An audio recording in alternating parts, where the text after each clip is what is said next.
The filly and mare sprint features a much longer run to the only turn.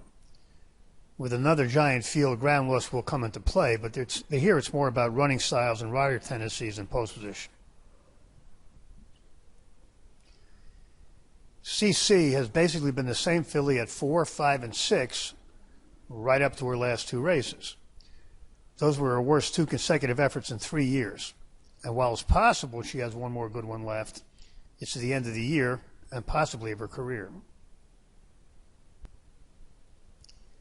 Chain of Love ran a good one against the boys in Dubai, reacted, and started moving forward again last time.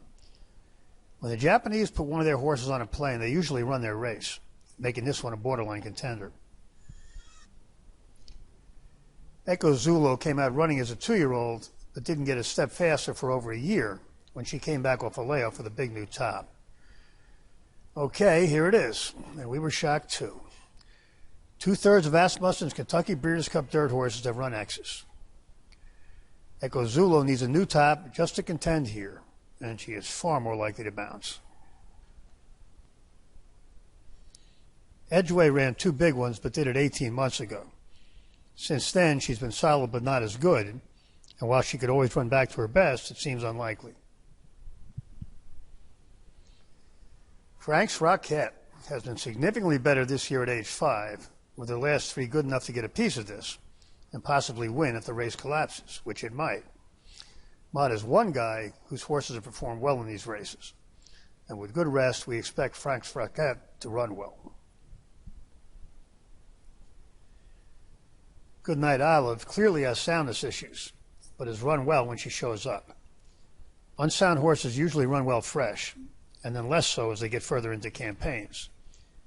This one put 2 top efforts together 3 weeks apart at Saratoga, and it's not clear what that took out of her. But even though the sample size is small, Shad's dirt horses have often run their races here, and she's had plenty of time since those 2. So we're neither throwing this one out nor counting on her to run well.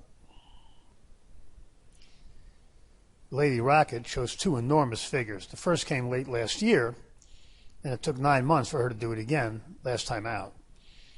If she were a short price favorite off that one, we would play her to bounce. But she got beat that day when Mare ran one of her big ones, so we're going to use her at the price. If she does pair up, she wins. Obligatory is getting better, and her last 3 put her right in this. Good pattern, good figures, good timing. She's very similar to the other Mott trainee, Frank's Rocket. Slammed has been a solid filly for a while, but she ran her eyeballs out last time. We think that effort took something out of her.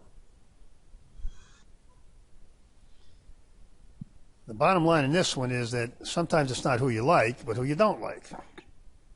We don't think Slammed, CC, or Echo Zulu will run their races, and all will take money. So we're willing to throw them out of the exotics.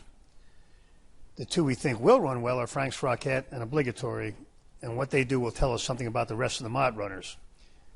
The only others we would consider using are Goodnight Olive, Lady Rocket, and possibly Chain of Love.